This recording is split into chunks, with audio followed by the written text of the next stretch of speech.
I'm the Director of First Year Experience, and welcome to our Living Off Campus Housing Panel.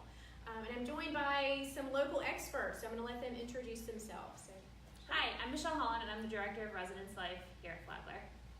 My name's Clyde Taylor. I live nearby in Lincolnville. I'm a local attorney, and I'm the chair of the Flagler Town and Gown Committee. My name is Jennifer Petticelli. I'm a financial aid counselor with Flagler College. My name is Dan Lang. I'm an adjunct instructor here at Flagler, but I'm also a real estate agent here in town with Sunshine Realty, and have a lot of experience with the local housing market, including rentals. And I'm Faith Gary. I'm a second-year student here, and I'm a theater arts major. And the only one of us who can project, so she's had the training. If you're having trouble hearing us, please comment on the video, and we'll be sure to speak up. And also, that's where you can bring in your questions. So we're going to kick it off with a few questions for our panelists. But anytime you have questions, parents, students, families, friends, feel free to comment on there, and we'll pass it on. So Michelle, let's start with you. What percentage of our students live on campus versus off campus? Right now we're about 50-50 on versus off campus because we do have the first year live-on requirement. That does fill up a good majority of our halls, and then we do have some upperclassmen that choose to live on campus for their second, third, or fourth year. Great. Faith, you moved off campus after your first year, so you're a sophomore. Why did you choose to move off campus as opposed to staying on campus here? My roommates that I had my freshman year, we all got along pretty well. And when people started talking about housing contracts coming out for the next semester, we realized it was probably going to be cheaper if we all went in together and got someplace off campus. So we started looking around. It took us a long time to find somewhere. But I think the biggest thing for us was that it was a cheaper option, and especially having a kitchen, being able to make your own food instead of going to the dining hall or the bistro saves you a lot of money. It's only if you know how to cook, so not for some of us. Okay, so Dan, that's a nice segue. What is the rental market like in St. Augustine and St. Johns County? Where are rentals available? How much should people plan to pay to get something?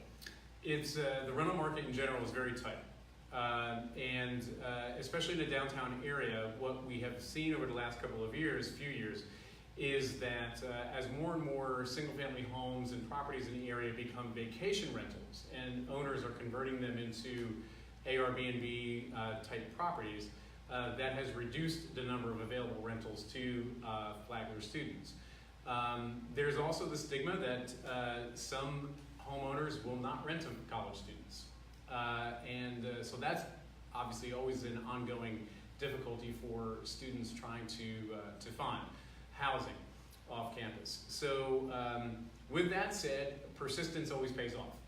And like you said, I think it took you a long time for you and your friends to find a place. That's not an unusual experience. I think it is realistic to expect to pay the closer into the college you are geographically. I think it's reasonable to expect to pay somewhere in the vicinity of $600 per bedroom. So if you do the math, if it's a 3-bedroom home, I think if you can find something for $1,800, which is in decent condition, you're doing well. That can fluctuate, again, depending on the street, depending on the proximity to the home. But another thing that I talk to students a lot about, they approach me about housing, is that it's never too early to start looking. However, until you are ready to sign a lease, you need to keep that in mind, because if it's May and you want to sign a lease in August, don't bother, because that landlord is not going to hold off until August to start collecting rent unless you're ready to sign the lease. And so my advice, one of my pieces of advice to students is always that it's great to start looking, and there are certain avenues in which to look, but be ready to sign the lease. So we're not a college town per se. So in places like Gainesville, there's probably a strong rental market that runs August to August or August to July. Right. Is there a time of year when there are more rentals available and ready to sign? If students could sign in May or in June? Yes, I would anticipate the end of semesters. So for example, April's a good time to look. because there will be students graduating, students leaving, going on somewhere else, and so that's when a lot of leases will end in April or May. So that is a good time to look. And again, is not as busy, but say even December. Most people don't want to move in December if they don't have to, right? But that is when a semester ends. So that's another time when leases may be expiring or people are going in different directions.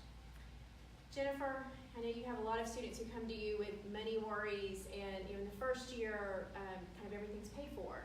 So when students come to you that are moving off campus and they want to do a budget, what are some things that they may not expect to budget for that they need to include? A lot of things, first and foremost, are the toiletry items that they never think about. Oh, I have to buy toothpaste now, and I have to buy toilet paper, and everything that mom and dad used to buy for you that they don't do anymore. And when you're moving out on your own, there's a lot more on top of even living in the dorms. Like if you have a kitchen, you have to buy all of your items for your pantry, like spices you don't think about. And that stuff's not cheap. So you definitely want to think about all the extra things that you have to buy ahead of time and try to come up with a plan. You have to look at your income and weigh that across what your costs are going to be, not only the rent, but your groceries if you're not going to do an off-campus meal plan, gas if you're not living close to school. Maybe you're used to walking everywhere, and you have a car you're going to have to drive, and just various items like that. And financial aid can help with all of this Yes. planning. If you've got loans, if you've got aid, we can do a budget for you. Yes, and I personally do a lot of the budgeting and credit classes for Flagler, and actually the first week right before school starts of orientation, I do 2 budgeting and credit classes back to back.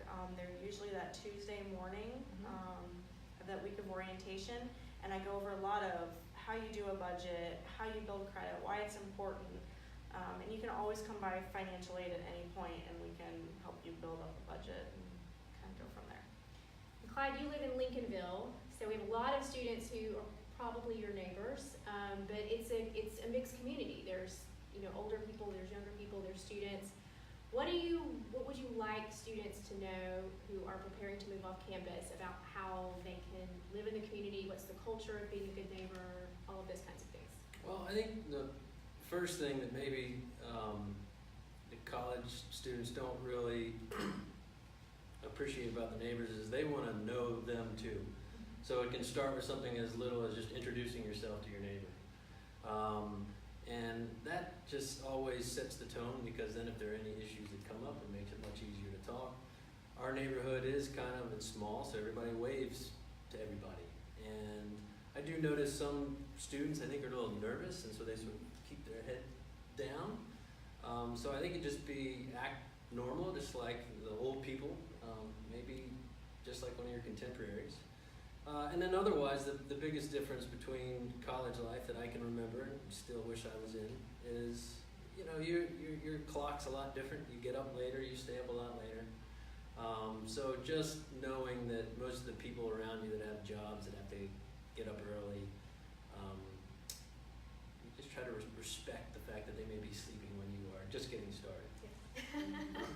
Yes, definitely, that's a good thing.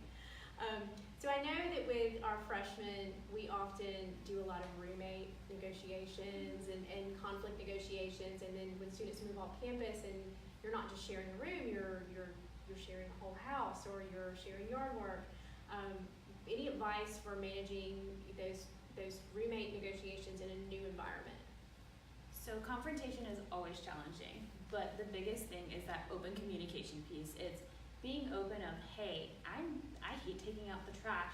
If you take out the trash, I'll do the dishes. And it's just navigating it on that, just navigating it and being okay, knowing that there's gonna be a little bit of conflict and making sure that your voice is heard, but also respecting the voices of other people as well. Dan, a couple of questions, some that have come in, but I was thinking when Jennifer was talking about qualifying to rent a place. Do landlords here, I'm assuming they do credit checks, but for someone who is 18, 19, 20 years old, might they require a co-signer or a parent to jump in? Yep, it's a good question, and it's something, again, that I suggest people know, students and parents know. So typically, a landlord or an agency like my own that does rent out long-term properties, they're going to do a credit and a background check. And there's typically an application fee. Typical application fee is $40 to $50 per person. And you want to make sure that anyone who's going to be on the lease, on the actual lease, is doing that. But you're right. I mean, so a lot of 18-year-old students or whatnot are not going to have a credit history necessarily. So many property owners will require that the parents actually sign the lease. And that's not unusual. It's something that I also talk to students about. And if you are approaching a landlord, whether it is directly to a property owner or to an agent that is representing the property owner, my suggestion is to offer to them, say, by the way, my parents are willing to sign the lease, because they are the ones with the credit check and ultimately probably the ones who are responsible for paying. So yes, I do recommend that if that's agreeable to the parents, that they do offer that up front. A great question that has come in about parking for commuters. Do you have a car, Faith? I do, yeah. So do you have a parking pass, or do you park your car off campus? What do students do for parking? I have a parking pass. I usually don't get here early enough to park in any of the lots closer to the buildings. So it definitely, I need to factor in that extra like 20, 30 minutes of driving over here, parking, walking from FEC. That's just kind of another thing to consider.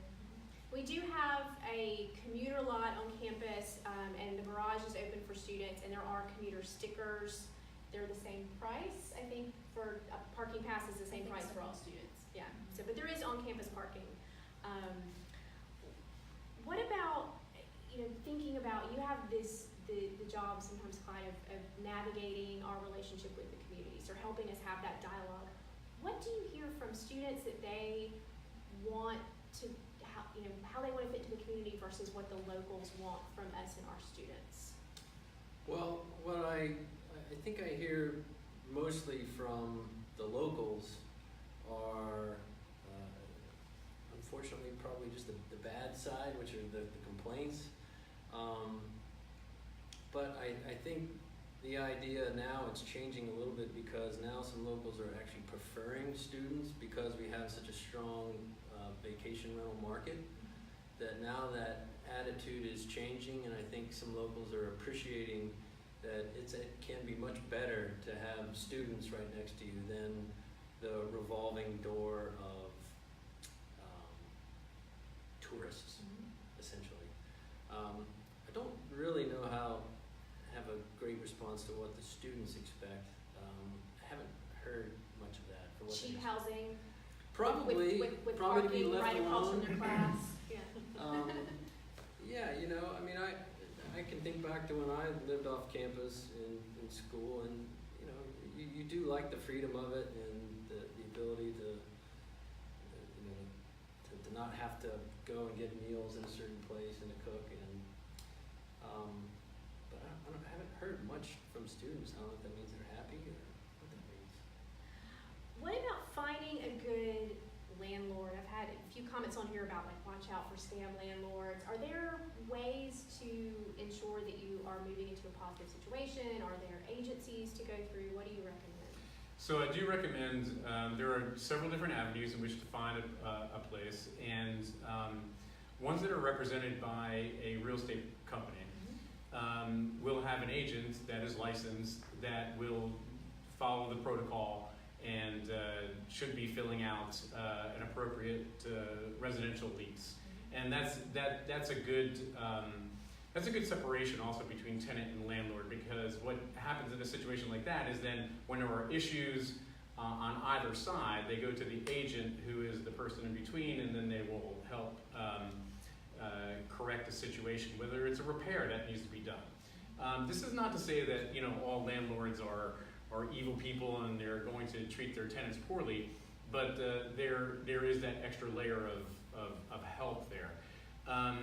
But when doing a lease itself, you know, it never hurts to have an attorney like Clyde perhaps, or someone review a lease, or another real estate agent if you're not working with a real estate agent, or if you're dealing directly with the landlord, just to make sure that, you know, it is fair to all parties, and that, you know, and especially the students understand that, you know, if there are damages created, that you are responsible for them, and what particular things you are responsible for, because it should be spelled out very clearly in a lease.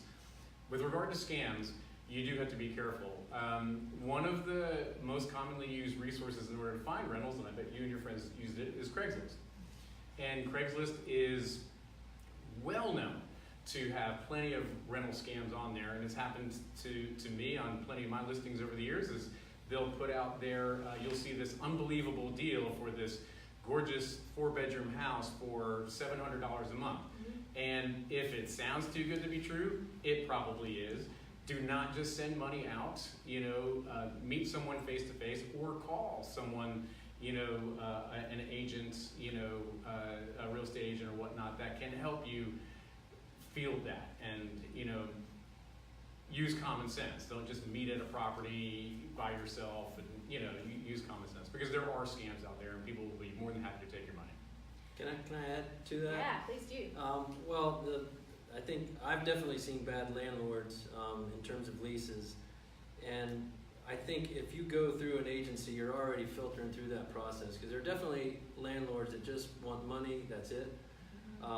So your best guess is going to be to, when you visually inspect the property, if there are problems, most agents aren't going to want to rent a place like that. There may be code violations that they're just not going to want to be involved. So it's even though you may pay a little bit more to go through an agent, I think it's well worth it. And then the most common thing that I see where students get taken advantage of in terms of a lease has to do with the security deposit at the end, where they say, oh, you trashed this place, and they don't give your money back. Florida doesn't have great laws in that regard, but then I think that's partly where, just by word of mouth, if you ask the previous tenants, you know, did you get your deposit back, can be really, really helpful. Are there things in a lease that students should pay very close attention to? I know that we had hurricanes in the past, and unfortunately students got displaced because the home was damaged. That, you know, inevitably there was a clause in the lease, but you don't plan for that, right? You think, oh, this isn't going to hit us. Are there things that you would recommend they really look for? Well, first is the security deposit language. It shouldn't just be, it should be really black and white as to what you could lose your security deposit for. In terms of the hurricanes and the displacement, I think that really probably caught everybody off guard. The best, in other words, I don't know that there's anything in a lease that would have helped any of those students that suffered from these floodings that we had. But not just that affected students a lot. Renters insurance, which most people don't want to do because it is a little bit more expensive. It's worth it. And then specifically, especially if you live downtown or even in North Davis Shores, flood insurance, you have to get your own insurance for property, because your homeowner, the landlords, it's not going to cover it. Well, and in the grand scheme of things, if you buy renter's insurance, that's going to be a lot cheaper than replacing all of your property that was damaged or what have you. Now, I do have one question. Would you say it's a good idea to take pictures before you move in? Absolutely. Take pictures before and Absolutely. after? Because I know I've seen that in the And past. show it to your parents, you know, let they, you know, the eyeball test, I think, can go a long way for trying to figure out whether they have a good landlord or not. Because, you know, they're going to be at least responsive, have the thing clean enough and no code violations, make sure it's safe. Melissa, I see that you say that you're looking for someone to email. We have a kind of a directed question. You can absolutely send it to me. My email is jdawson, DAWSON, @flagler.edu, and we'll get it to the right place. And then Melissa also has a question about apartment complexes that work with Flagler. We don't have any that I think we have a partnership with, and in fact, apartment complexes around here are pretty few and far between. A lot of people will interchange the word apartment with condo Yeah. as well, and so there are several condo complexes in the area. None that I believe have a direct relationship with Flagler, but there are a handful in the area that I know that a lot of college students do, live in.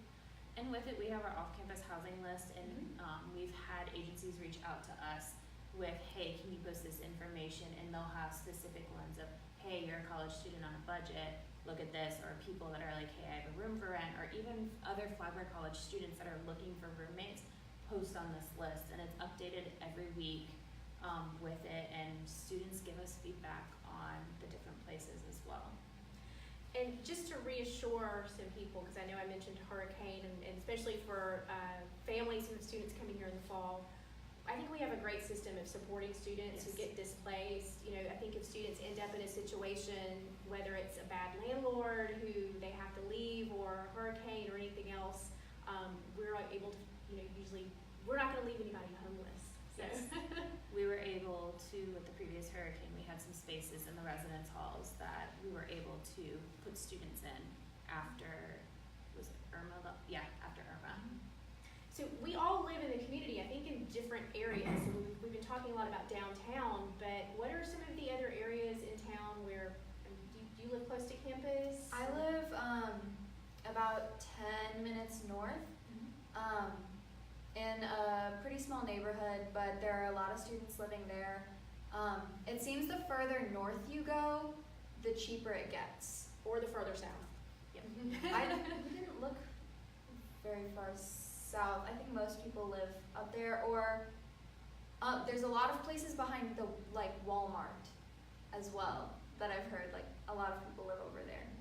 I live near, or in a neighborhood called the Shores that is huge and has a lot of rental houses, but it's a lot of families. It's about a 15-minute drive from campus.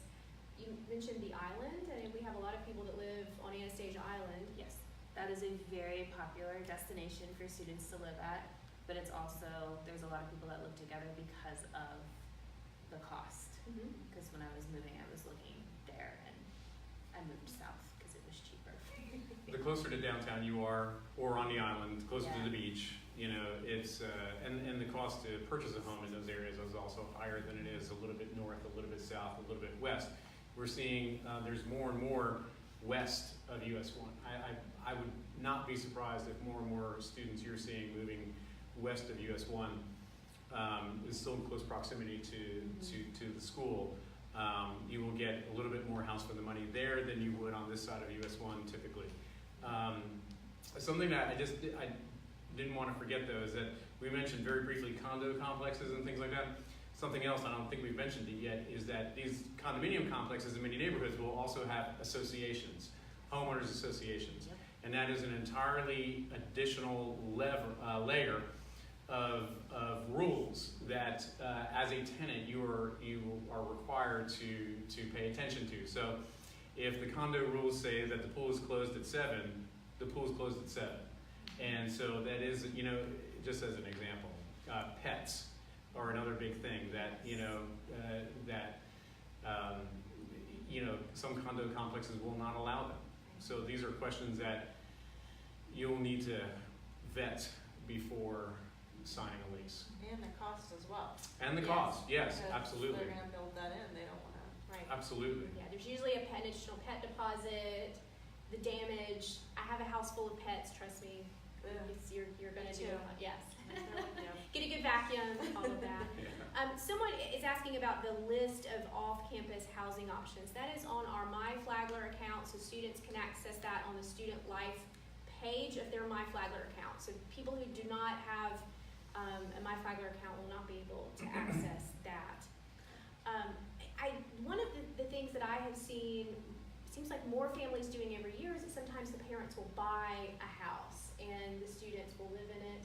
I know that is not a possibility for everyone. And Morgan is smiling. I don't know if you did that when you were a student. But in terms of if a family that was a possibility, terms of the market around here, the cost, and then if they needed to sell it or rent it afterwards, what's the market like for that? Sure. Of course, just like we were just saying, it will largely depend on exactly where you're looking. If you want something that is, within 2 blocks of the college, it's going to be more expensive than something a little bit north or in another direction. I think it's reasonable to say that a single-family home on the island or in the close proximity to downtown, a single-family home is going to start in decent condition, is going to start in the $275,000 to $300,000 range. Now, you can go just a little bit north, and you could buy a condominium, maybe a 2-bedroom condominium under 200.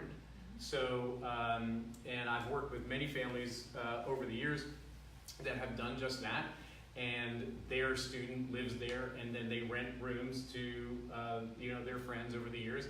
And then sometimes when their child graduates, they sell it, or they keep it because they've fallen in love with St. Augustine and now they want a place to use themselves. So the rental market is good. I mean, it is a general but relatively safe assumption that if it is good enough for your child to live in and it's at a desirable location for your child to live in, then going forward, if you wanted to keep it and rent it, you could be able to continue to do so.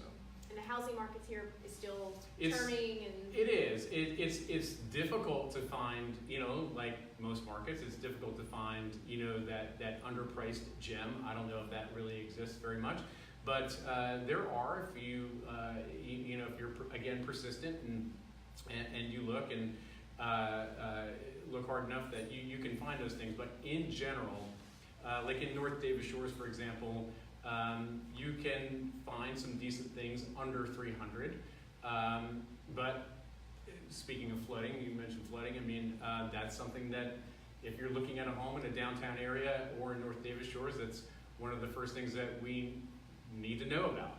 Not that it should be a deal breaker necessarily, but you just need to go in aware. Faith, you were probably starting this process this time last year, I'm thinking, and you... We started in January, Okay. actually, and didn't sign a lease till July. Okay. So it was a process. What do you For wish reasons. that you had known, both when you started looking, but in moving off campus, what are the things that you wish you had been prepared for?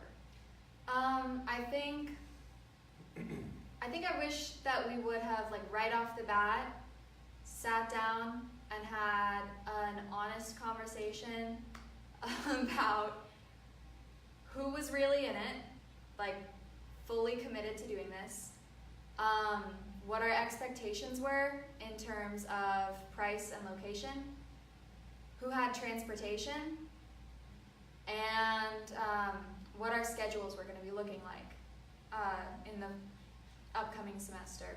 And I think since moving off campus, that's been one of the best things for us has been sitting down like once a month. We all get together in the living room. We have a meeting about finances and what our like collective budget is going to look like for the next month because we share a lot of groceries and things. Last semester we had a roommate who didn't have a car, so we had to sit down and schedule out who was going to be able to take her where. I think really the biggest thing you can do is make sure you're with a group of committed people and have a conversation with them, making sure that you're all on the same page about everything and you're ready to share the responsibilities. So, Clyde, you do a little bit of criminal law.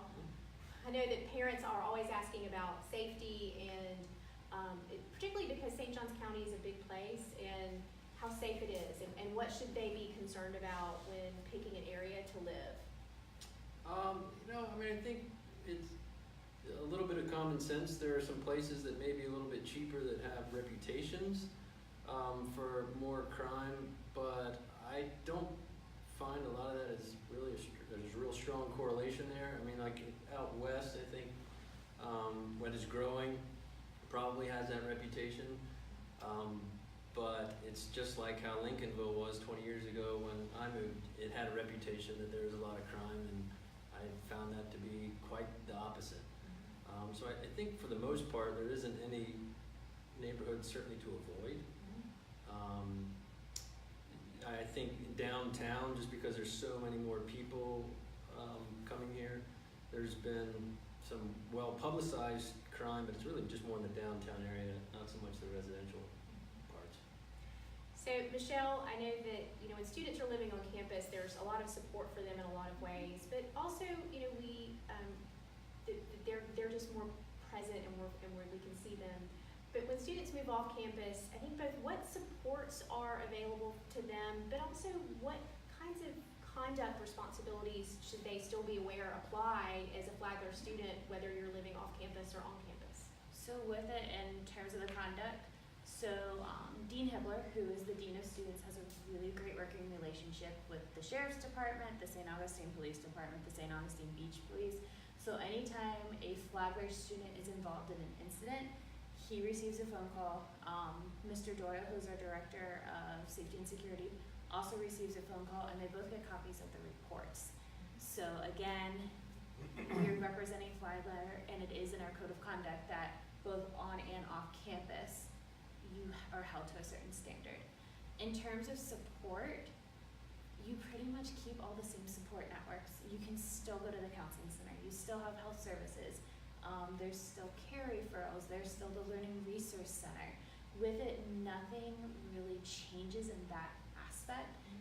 Every support system is still in place, except maybe my office. I'm not going to be able to provide you a roommate agreement, or if you're having a fight with your landlord, I can't really step in. But other than that, nothing else really changes for students. It's taking the time and ensuring that you're still using those supports. Today, I know an information email went out with LiveSafe. It's our emergency notification app. That works on and off campus. So even if you're off campus, you can still track your friend coming home from campus or coming home from a late night job. And that's something that's accessible for students and parents as well. So if parents are worried about security, they can download it, the student can download it, and they can watch them come home from work at night or watch them come back from campus as well. So, Jennifer, you were talking about building credit earlier, and I wish that is something that I had, despite my parents' educational warnings, I wish that is something I had focused on in college, because I lived on campus all 4 years, and when I graduated and was applying for student loans and all those things, I didn't have any credit history. So what can students do, particularly if they're living off campus, but at any time, to build credit while they're here, and what are things that they should be cautious of? So building credit is definitely important, something you want to start while you're in college. I personally, my previous employer, I was in banking for 10 years. So we would recommend to students to get a secured credit card, something small, maybe $500, depending on how the institution works the credit card. Usually they'll want to hold $500, $600, maybe $700, or a certain percentage of whatever your balance is going to be. But that's nice because you'll get a credit card in the mail, you'll have that money on hold in your savings account, you make regular payments, you use that card to get gas, and you get in the habit of paying it off every month, and then you're building that strong credit history. I know a common misconception is that utilities help you build credit. It's completely not true. If you don't pay your utilities, they will go to collection and hurt your credit, but they will not help you establish credit, and that's something else you have to think about as well when renting a place. Is if you don't have credit history, you can't get utilities in your name, or you're going to pay a large security deposit to get those utilities turned on. So definitely credit is important to start building. Student loans while you're in school are deferred, so they are not going to build credit. You may run your credit and say, oh, I've got a great score. Well, that's not really a true credit score because you don't have to make payments on those loans right now. And good credit history takes about 6 months to a year to establish. So it's something you want to get started now. So when you move out and you're graduating from college, you have that good credit history. You can get an apartment, a house, a car, all those important things. I mean, I know we all wish we could be independently wealthy. I know I wish I was, but unfortunately that's not realistic for all of us. So having that credit history is very important. How common are rentals that have utilities included, or we're getting some questions about furnished rentals? I know we have students coming from far away and they may not be able to move furnishings in, but is there availability for things like that? There is availability for furnished rentals, but they're typically much more expensive. And I don't know what your furniture was like in college, but mine was, I'll say, modest. Disposable. Disposable. Yes. Anyway, the furnished rentals are typically much more expensive, and the reason they're furnished is probably because they're what we would consider a short-term or a vacation rental. And in a unit like that, you might find some properties that the utilities are included. It's really a case by case. Most properties are going to be what we say separately metered for both electric and water, and those would be your two main ones. And so that is typically not included in the rent. So it'll be, the rent is $1,500 plus utilities. And to kind of dovetail into what you were just speaking about, is that when we review someone's credit report, and that's what it is, it's a report, it's the history of what their credit is. The score itself is important, but more important is that history. Because if you've been taking the collections 3 times because you don't pay your electric bill, that's not a good omen for a landlord. A lot of people have dings on their credit report for one reason or another, but if you consistently don't pay your electric bill or your water bill, that's a red flag for a landlord. And so doing that and establishing that, and then after they get out of college, it's going to help them. Absolutely. It's going to help them find that place, when they come to us after they get out. And so I hope that answers the question, but it is important to build that history. It really is. It starts, if you start now, and I think the budgeting also builds into the credit as well. That's why I like to do the budgeting and credit classes together. It's basic math. How much money do you make? How much do you spend in your bills and utilities and whatnot? If you're in the red, there's a problem. You need to make adjustments. So you don't want to move out and go, oh, life is great. I'm moving out. I'm on my own. Oh, great. Now I don't have enough money for food, or I forgot I had to pay the water bill or the power bill, and kind of makes you think about, okay, maybe I need to, watch how much water I'm using, or turn off the lights when I'm not in the room. Think about things like that. But the credit is huge. It's huge. It's something they want to start building now for sure. Faith, I know you're on campus all the time. You're really involved in campus, and this is something that we sometimes worry about when students move off campus, that they lose that engagement, that they're not, in their study groups, they're not involved in clubs and organizations. Was that something that you found more challenging, that you had to make kind of an intentional effort to stay engaged with campus, or do you have some friends that now have to work more? What are the challenges that you face kind of being part of the community when you move off campus? For me personally, I found myself utilizing a lot of on-campus resources a lot more actually. And that's just because when I get here for the day, I'm here for the day, and I'll be here sometimes 13, 14, 15 hours, which is more than most students, so don't freak out about that. Theater majors, long days. Yeah, we're here late at night.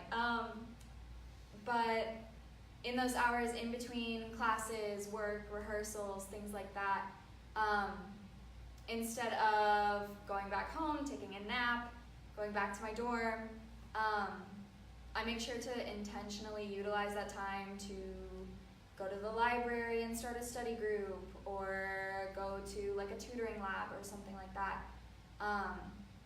So if you are moving off campus, I would definitely recommend, if you're able to, making sure to use that time in between events to stay engaged and do things here, because there are a lot of resources that are still available to you.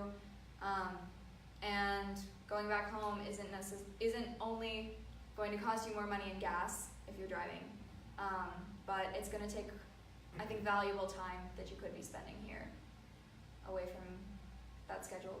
So. And we don't mind if you nap in the library. That's okay. No, yeah. I take lots of naps on campus, don't get me wrong. I just try not to. We got a question from Tammy. She wanted to circle back to Jennifer. You talked about some of the classes and things that you do with students on budgeting and credit. Can you talk a little bit about the resources that we have for students in those areas? Yes. So, as I said in the beginning portion, the first week of orientation is big. That's when we have our 2 big budgeting and credit sessions. I'll do those back to back. In the morning, usually that Tuesday morning, we don't have anything set yet. We will send out an email ahead of time, so that usually will go out a few days before that is set up. Students are always welcome to come by my office and see me anytime. The only thing I ask is that they have their numbers with them. It's a lot easier to go over their real budget than come up with a theoretical budget. And granted, I have them, but I'd rather definitely help them, you know, with their budget. There's a lot of good budgets already made in Excel. I love, and I will do credit sessions and budgeting sessions, I should say, and just open up an Excel spreadsheet. You know, okay, guys, what do you pay for electricity? What do you pay for rent? What do you pay for your car? What do you pay for gas? And, you know, come up with a budget that way. The financial aid office does have a lot of resources. I have booklets printed from the federal government that goes over everything from how to budget, how to build credit, how to buy a car for the first time. I have a PowerPoint presentation that I do on both. But honestly, Excel is a great resource. I absolutely love Excel. There is a budget for anything and everything you can imagine. Things you didn't even think you could budget for, Excel has it. Buying a car, I think, is always a revelation. But you know, I think that's harder sometimes than buying a house. Well, and it is, and the paperwork's confusing because I was a lender when I was in banking, and I remember looking at my paperwork after I was in lending for a while and going back and looking at my old paperwork, and I'm like, what was I thinking? What did I do? So it is. It's hard. It's very confusing. It can be very overwhelming. But like I said, budgeting and helping that budget grow with you, because your budget and starting in college is going to look a lot different than my budget does, because mine now includes daycare and car payments and mortgage and all of that fun stuff. So if you can start the budget now, not go into a mountain of debt, because that's the big thing. You don't want to leave school with a mountain of debt. You really want to make sure you're living within your means. And yeah. So we see, we have class Facebook pages, and I see a lot of students saying, you know, graduating, there's a room open in my house that we, you know, or we have a space open in our house because someone is leaving. Subleasing. When is it allowed? When is it not allowed? Can you just leave and have somebody move in and start making the payments? I'm looking at kind of our real estate agent and our lawyer, because this can get tricky. Well, I'll take one little piece of that. I think it's a common misconception that most people that may have signed a lease for a year and they're going to graduate and they're going to sublease to somebody else, they think that that means that they're off free and clear, which is not the case.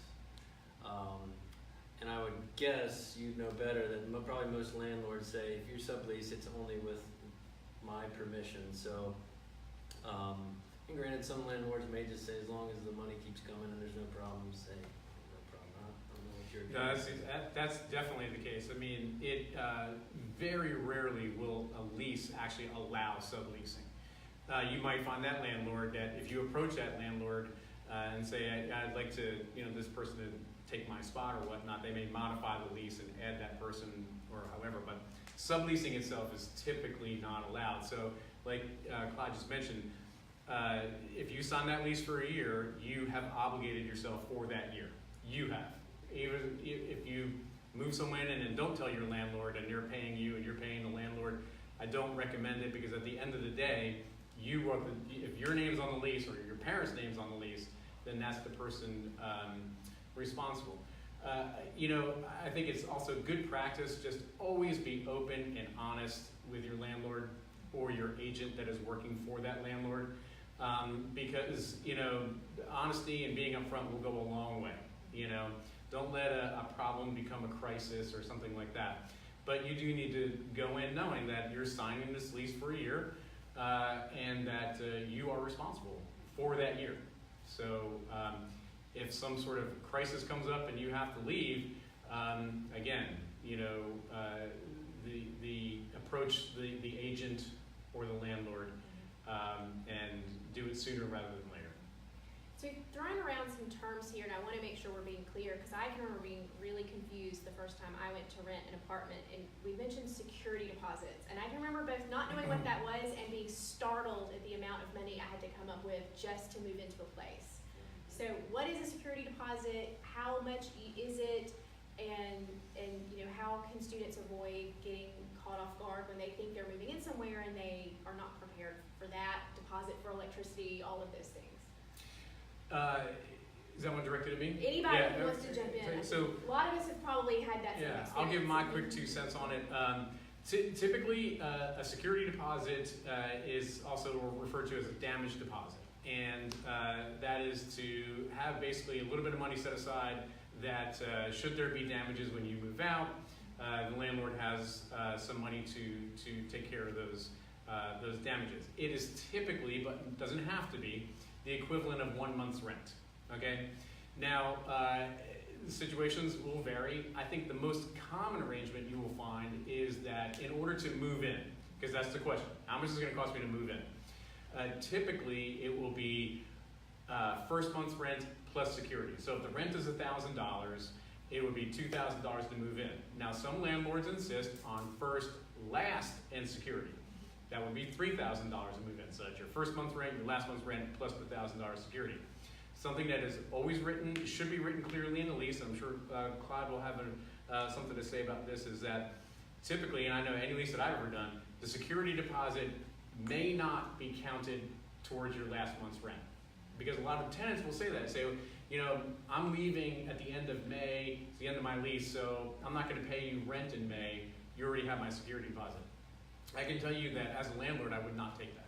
You know, you still need to pay rent in May, and then after you move out and we inspect the property, and then you get your security deposit if it's due back.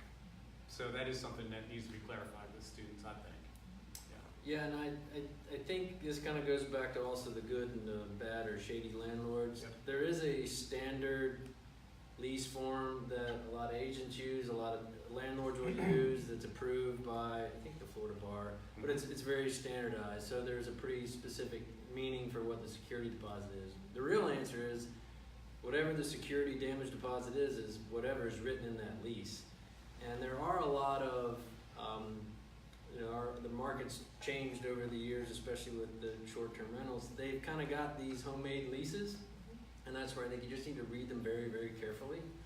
And if it's confusing to you or it seems like it's too broad, then I'd stay away. Or don't be afraid to negotiate. Some of these people too, they're just people that happen to have houses and they whipped up a contract and they don't necessarily know any better. And if they may be willing to rewrite it or run it through an agent, lawyer, or whatever, and get it so that it means exactly what you think it means. The other thing that I have students occasionally come and talk to me about, and I have to explain to them that I don't do anything with housing law, that I'm useless in this respect, but that they are surprised sometimes by their rights and responsibilities and the landlord's rights and responsibilities. And so they may be surprised that the landlord comes in periodically to do things, or that that's allowed, or sometimes that they can't get out of the lease. So I think all of us, if we've moved off campus at some point, may have been surprised by this, but what kinds of rights does a landlord have? What kinds of rights does the tenant have? And maybe if you're unhappy, when can you usually break a lease? Well, I'll assume that's somewhat directed at me. Again, it really does depend on the lease document itself. But in general, and I'll tell you from experience, I went to school in Gainesville, and I never even had a chance to get my security deposit. Florida is not really that friendly to tenants. I also went to school in Georgia, and it was a much different experience. I mean, I got the money back very, very tightly controlled. So you really do need to look at the lease to determine whose rights and responsibilities are for either the landlord or the tenant. Let's just say always read a contract before you sign it in general. Yeah, and I Usually get it. I didn't read it when I was a kid. Have your parents, but that's goes back to the standard form. It really tracks what the statutes in Florida are, and the basic responsibilities of a landlord is just to make sure you have a safe place, that it's up to code, and then it gets really, really vague. I mean, I've been involved in things like mold litigation, which is very much a gray area. But I think what most students should expect is they need to take care of just about everything, other than, the plumbing, toilets that break or leak or something crazy, the roof leaks. That's certainly generally never going to be a tenant's You responsibility. cannot put in a maintenance request to have light bulbs changed No. or, No. yeah. No, that's on you. Yes. Or Um, clog your toilet. On that note though, this sounds like a really simple and silly thing, but number one tip, please have somebody else, a more adultier adult, read your lease. Even if you think you understand it, have somebody else read it too and tell you if there's anything that you missed, because I almost guarantee there's something in there. If I may just add to that quickly too, and not to say I'm promoting our line of work, but if you do go through an agency, right, our license is with the state of Florida, and we have certain responsibilities, which is not to say that every real estate person or licensee is on top of every little thing, but we certainly don't want to jeopardize our license, and we do use that standard form that you're referring to that does spell it out as best we can, what the rights and responsibilities are for both the landlord and the tenant, and so we have to abide by that as well. You asked part of that question too, is like, can my landlord just show up, unannounced? And that is addressed in that document as well, that the landlord does have the right to enter the property, but needs to give you reasonable notice in order to do so. But no, they're not going to change your light bulbs. Things like we run into a lot is changing AC filters. That's one that's it's addressed in the lease, who in that standard form, who's responsible to do that. Now, I'm going to go out on a limb here and say that most students haven't seen an AC filter, okay? They're pretty simple. But that's something that you want your AC to work, right? So it's something that's very easy to take care of, but it will be addressed in the lease. Who's responsible for that? A smart, I should say, landlord will, if they expect the tenant to do that, drop a pack of 12 off. You know what I mean? So they can slide one in once a month, or but when there is a problem, you want to have that good relationship. But those are just those little things that, you're maybe not the owner of the property, but you're actually acting as if you are. You're maintaining that property. And so so that students have a backup. So we have students who move off campus and realize sometimes that they want to move back on campus. How do you move back on campus? What's the cycle for that? Do they need to plan years out? They don't have to plan years out. With it, if it's mid-semester, it just really depends on what our availability is. At the end of the semester, when we have graduating seniors, and we need to fill beds, sometimes we have that availability to do it, but it's just emailing student services, getting put on our wait list. But you move off campus, you finish your freshman year, you want to live off campus, you do it your sophomore year, and you're like, I want to come back on campus. All you have to do is take part in housing day, and then you're able to move back on campus for your junior year as long as you complete everything that we require. And a great question from Chelsea as we're getting close to the end of our session. If Chelsea, you're asking about a parent buying a house and what to do during breaks, but in general, I think a lot of our students they live far away, they go home during the breaks, they go home even over the summer. What should they do? I guess we decided they can't sublease it, but what are the responsible steps you should do if you're vacating your rental space or a place you own for several weeks? If you're renting a place and you leave, again, it's like being a homeowner. If you're going to leave your home for a couple of weeks, you want to make sure that you didn't leave your pets inside, that you didn't set the AC at 63, and you do the common sense sort of things to prepare that.